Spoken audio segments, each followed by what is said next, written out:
Hi there, welcome to the Delatronics workbench. Very messy. I have stuff all over the place here. Look, there's a head block for Ferrograph 7, also VU meters, and I've got a 7 open right now that I'm working on. If you can hear that tapping noise, I've got a problem with one of the idlers on 7.5 inches per second. It seems to be bumping up and down, so there's obviously something on the idler. Yeah, this one, when it came in, all the lettering had rubbed off, so I've had to stick it on here, but I mean, it does the job. The rest of the lettering on here is fine. I'm just sort of getting around to completely servicing this. I've still got the counter to sort out because sometimes it stops, sometimes it works fine, so I need to sort that out. And apart from that, it's running really well and sounding fantastically. It's all been set up and adjusted. As you can see, I've got my own one down here which is in need of work. I've got one I'm using for spares here, which was a BBC unit, but it was too far-fetched to actually repair, so I'm cannibalising bits off that to get these ones going. But these Ferrographs are, quite frankly, the best machines you can hope to buy, really. They're so much better than the Akai recorders, all of them. Also, they're a lot better than Revox as well. They've all been designed with modules, so the Revox is you can pull the cards out, slot them in modularly in modules. This is the same sort of thing. You can't, these aren't slot in and slot out cards, because actually that's not a very good contact if you do that. These are, I've got a few solder joints there, but this, for example, you're looking at, I believe that's the playback board, and you've got one on the other side as well. So it's all laid out very well. But if you look at the back of this one here, you can see the fan on the back there. There's a big capacitor down there, not the blue one, the Hunt's one. That is for the motor start circuitry. You've got the oscillator board there. They're really well made anyway. And this one is just even some TLC. I will be putting this on eBay once it's completely done. I want to buy a lot more Ferrographs in because I just think they're superb, they're excellent. I've already mentioned to you about this fast wind facility here, where you can control the speed of the wind and get a fantastic pancake. If you see that, it's really nicely laid out in there. The other thing I mentioned is the bias. You can set the meters to read bias on the actual tape as you're recording it, and adjust the bias for each channel with this B mark there, and the A is the playback level. They're really well thought out, really good. Equalization control is there.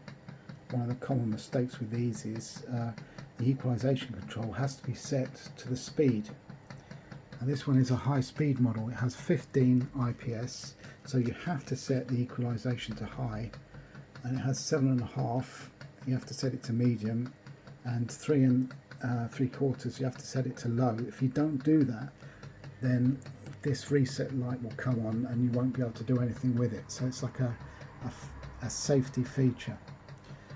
You have to remember to lock the transport, to release the lock on the transport, because when you put it to fast and stop, that's okay, but if you want to go to pause and run, you have to release the lock on the transport. The lock's there for a reason, so you can't just go from run to fast forward and back again, because that will muck the transport up. Obviously you have the heads there, pinch roller, and this are felt. These are felt pads which go onto the actual heads. There you go. You can select the upper and lower retracts with this knob here. This obviously moves either way. All these knobs, by the way, they're solid aluminium. They're really well engineered. I mean, it's a real quality piece of kit. This wouldn't have been cheap back in the day.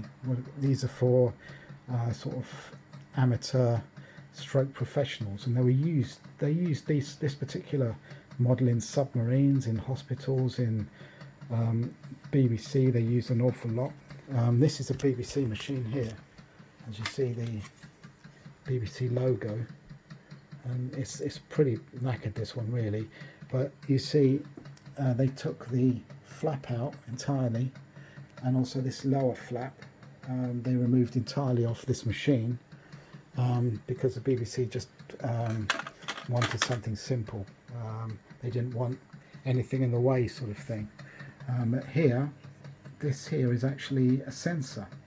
So when this goes to ground, then basically the tape will stop. So it's a stop sensor.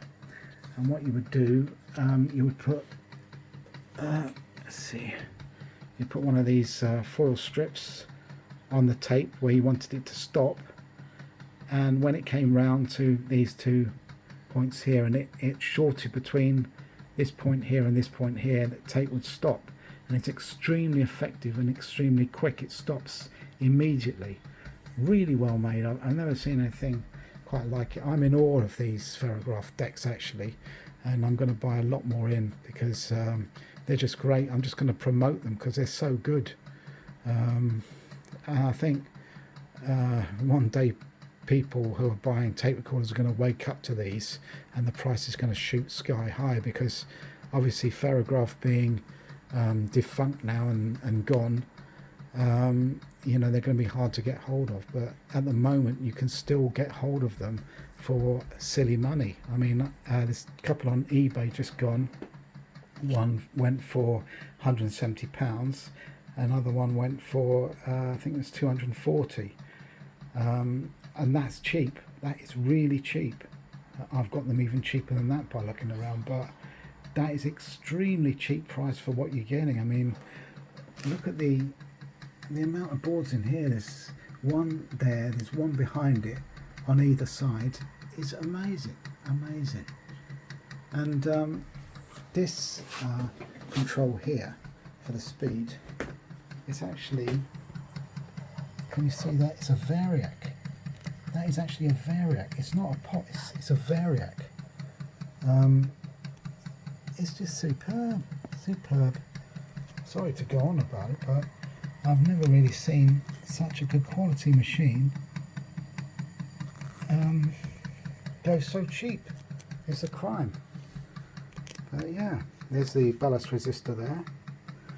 So yeah, I'm really getting into these now, and they're really good. They keep on going and going.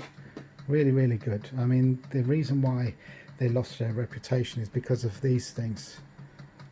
Pinch wheels, they turn to goo, and also the idler wheels, which is one of the idler wheels there is thumping around. I think probably I don't know what it is, maybe a piece of old rubber melted on there in the past, because these are new idler wheels, but maybe there's a bit on the stepper motor that I didn't see.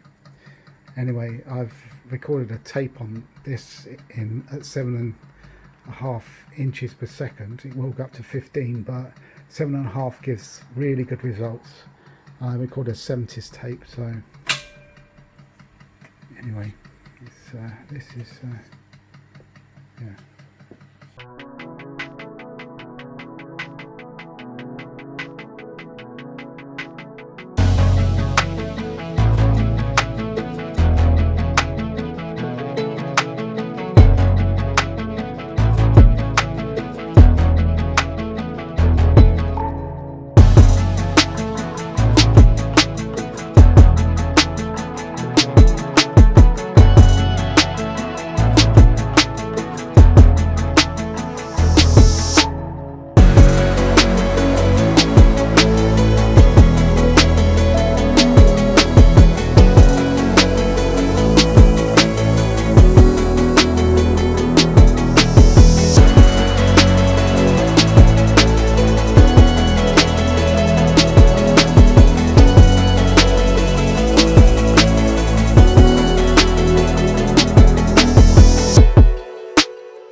quickly that was.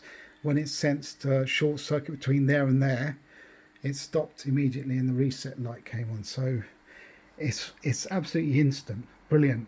Starts up instantly as well. Normally this has been on for hours and hours now, but yeah, it still needs a little bit of tweaking, but these are so good, it's just not true. But this here, if you notice on top, this is actually an MP, it's not MP3, it's actually a receiver. And what I do is I stream stuff from YouTube. It goes straight into the inputs in stereo here. Now this is a really good quality one. This is like I forget what the spec is, but it's really high quality one. So that music that you heard was streamed from YouTube, and I basically stream everything from YouTube or places, and I can record directly to this. So you know, it's great. You can make a compilation tape out of stuff that you never had. I've got a lot of 70s hits on here as well. I've got Yellow River, that's a good one that I remember from my childhood, and She Flies Like a Bird, that Nimble advert. I think it's the Honey something. I've got the Arches, Honey, sorry, Sugar. I've got a lot of old things here from the 70s that I remember, and this is a fitting machine because this is a 70s machine, but it sounds so good with even with modern music. It sounds superb. It's got that tape sound, definitely. So anyway, this one will be appearing on eBay at some point once it's fully restored. The only thing I can't really restore is this lettering.